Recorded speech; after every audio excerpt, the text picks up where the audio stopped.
Matric পৰীক্ষাৰ result কেতিয়া দিব? বহুতো ষ্টুডেণ্টৰ মনত এটা খুব কনফিউজন হৈ আছে যে মেট্ৰিক পৰীক্ষাৰ ৰিজাল্ট কেতিয়া দিব, ফলাফল কেতিয়া আহিব, আৰু বৰ্ডৰ পৰা বা এডুকেশ্যন মিনিষ্টাৰৰ পৰা কিবা অফিচিয়েল নটিফিকেশ্যন ওলাইছে নেকি, বহি চেকিং শেষ হৈ গ'ল নে চলি আছে আদি সম্পূৰ্ণ আজিৰ এইটো ভিডিঅ'ত সম্পূৰ্ণকৈ আলোচনা কৰা হ'ব। আৰু মেট্ৰিক পৰীক্ষাৰ ৰিজাল্ট কেতিয়া ওলাব সম্পূৰ্ণ ৰিয়েল আৰু ফেক্ট দেখুৱাই মই তোমালোকক প্ৰেডিক্ট কৰিম যে ইমান তাৰিখে তোমালোকৰ ৰিজাল্ট দিব। গতিকে ভিডিঅ'টো প্ৰথমৰ পৰা শেষলৈ ভালদৰে চাই থাকা। আৰু তোমালোকে যদিহে আমাৰ এই সেৱা পাঠশালা ইউটিউব চেনেলটোলৈ প্ৰথমবাৰলৈ আহি যায় তেন্তে তোমালোকে আমাৰ এই সেৱা পাঠশালা ইউটিউব চেনেলটো ছাবস্ক্ৰাইব কৰিবা। তো তোমালোকৰ বহুতৰে কনফিউজ হৈ আছে যে মাৰ্চত ৰিজাল্ট দিব নে এপ্ৰিলত আচলতে ৰিজাল্ট ৰিলিজ হ'ব। গতিকে মই তোমালোকক আচল ফেক্টটো দেখুৱাইছো যে মেট্ৰিকৰ ৰিজাল্ট আচলতে কেতিয়া দিব। তো চোৱা, তোমালোকৰ ইলেক্টিভ ছাবজেক্ট লৈ তোমালোকৰ ফেব্ৰুৱাৰী 28 তাৰিখে তোমালোকৰ মেট্ৰিক পৰীক্ষাটো শেষ হৈছিল। অৰ্থাৎ তোমালোকৰ 20 দিন পিছত, অৰ্থাৎ 20 দিন দিয়ে তোমালোকৰ মেট্ৰিক পৰীক্ষাৰ পিছত বহি চেকিঙৰ কাৰণে।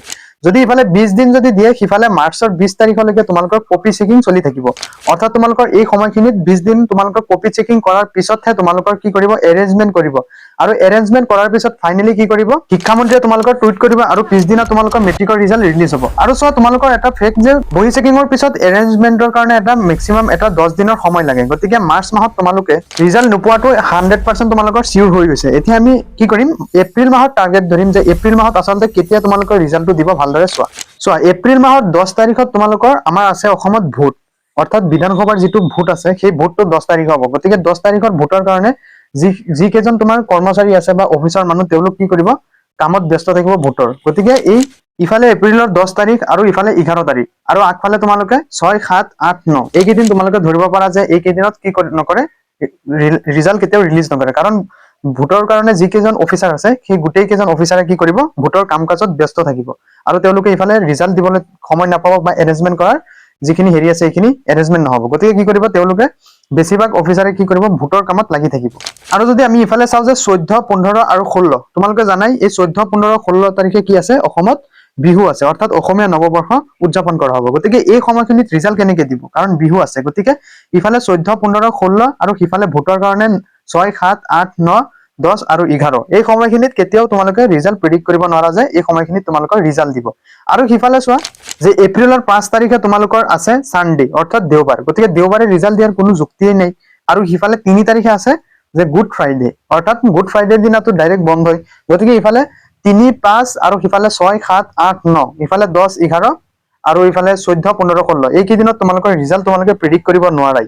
যদি তোমালোকৰ মনত প্ৰশ্ন আহিছে ৰিজাল্টটো আচলতে দিব কেতিয়া, তোমালোকে ভিডিঅ'টো চাই থাকা, মই তোমালোকক দেখুৱাই দিম। তোমালোকৰ এপ্ৰিল মাহৰ যিটো কেলেণ্ডাৰৰ মাহ আছে, মই তোমালোকক ভালদৰে দেখুৱাই দিওঁ। মই কি কৈছো, ইফালে তোমালোকক কৈছো যে 5 তাৰিখে আছে তোমালোকৰ ছানডে। গতিকে ছানডে ৰিজাল্ট দিয়াৰ কোনো কথাই নাই, ছানডে ৰিজাল্ট নিদিয়ে।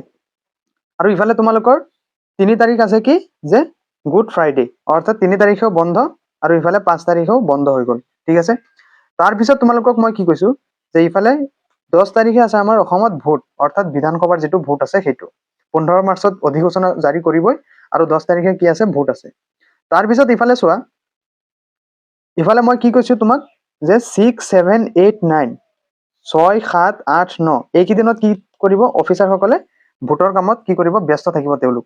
গতিকে এই সময়খিনিত তেওঁলোকে কি কৰিব নোৱাৰিব, ৰিজাল্টটো তোমাৰ বনোৱাৰ উপৰিও ৰিলিজ কৰিব নোৱাৰিব এই সময়খিনিত। তাৰপিছত মই ইফালে কি কৈছো যে 10 তাৰিখ আৰু 11 তাৰিখ 11 তাৰিখ অৰ্থাৎ কি কৈছো মই যে 6, 7, 8, 9 আৰু ইফালে 10 আৰু 11 এই সময়খিনিত কি কৰিব, যিখিনি অফিচাৰ মানুহ আছে তেওঁলোকে অফিচৰ যিবিলাক কাম ভোটৰ সেইবিলাকত লাগি থাকিব।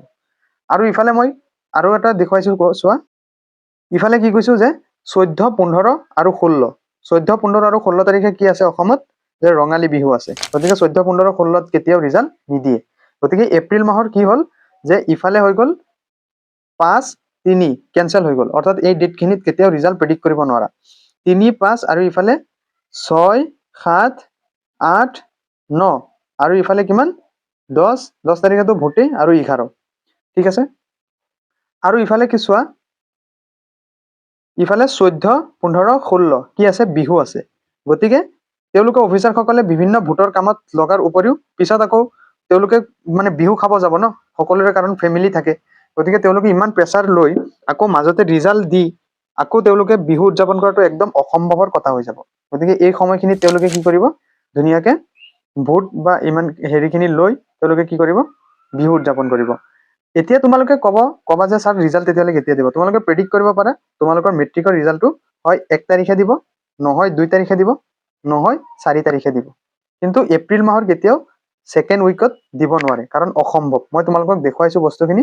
গতিকে তোমালোকে প্ৰিডিক্ট কৰিব পাৰা যে হয় 1 তাৰিখে দিব, নহয় 2 তাৰিখে দিব, নহয় 4 তাৰিখে দিব। কিন্তু এই সময়খিনিৰ মাজত এই দুটা দিনত কেতিয়াও ৰিজাল্ট নিদিয়ে, কাৰণ এই সময়খিনিত ৰিজাল্ট দিয়াটো একদম উল্টা পল্টা হৈ যাব। গতিকে তোমালোকে প্ৰিডিক্ট কৰা যে এপ্ৰিলৰ হয় 1 তাৰিখ, নহয় 2 তাৰিখ, নহয় 4 তাৰিখে তোমালোকৰ ৰিজাল্ট ঘোষণা কৰা হ'ব। ৰিজাল্ট ঘোষণা কৰাৰ পিছত তেওঁলোকে কি কৰিব, ভোট ল'ব, তাৰোপৰি ধুনীয়াকে কি কৰিব, বিহু উদযাপন কৰিব, বিহু চেলিব্ৰেট কৰিব। এইটো হ'ল তোমালোকৰ মেইন ফেক্ট, অৰ্থাৎ তোমালোকে এপ্ৰিলৰ 4 তাৰিখ বা 2 তাৰিখ মানত তোমালোকৰ ৰিজাল্ট পাই যাবা। গতিকে ৰিজাল্টলৈ আৰু বেছি দিন নাই, তোমালোকে কি কৰিবা, টেনচন নকৰিবা। যিকেইজনৰ ৰিজাল্ট ভাল হয় সেইকেইজনটো ভালেই, আৰু যিকেইজনৰ বেয়া হয় সেইকেইজনৰ তোমালোকে কেতিয়াও মন বেয়া নকৰিবা, কাৰণ চোৱা মেট্ৰিকৰ ৰিজাল্টটো এটা মাত্ৰ এটা ভাল কলেজত এডমিশ্যন লোৱাৰ কাৰণেহে। গতিকে তোমালোকে আগলৈ আৰু কি হয় সেইখিনি আগবাঢ়ি গৈ থাকা, মেট্ৰিকৰ ৰিজাল্টৰ কাৰণে তোমালোকে টেনচন নকৰিবা। আৰু তোমালোকে যদিহে আমাৰ এই সেৱা পাঠশালা ইউটিউব চেনেলটো ছাবস্ক্ৰাইব কৰা নাই, তোমালোকে এতিয়াই ছাবস্ক্ৰাইব কৰি লোৱা, কাৰণ তোমালোকৰ আগলৈ আৰু বিভিন্ন গাইড মই এইটো চেনেলৰ থ্ৰুদি দি থাকিম। আৰু তোমালোকে আমাৰ হোৱাটছআপ চেনেলত জইন হৈ ল'বা। হোৱাটছআপ চেনেলত মই তোমালোকক ফ্ৰী অফ কষ্টত বিভিন্ন গাইড দি থাকোঁ। হোৱাটছআপ চেনেলৰ লিংক মই ভিডিঅ' ডিছক্ৰিপশ্যন বা পিন কমেণ্টত দি ৰাখিম, তোমালোকে তাতে ক্লিক কৰি তোমালোকে জইন হ'ব পাৰা।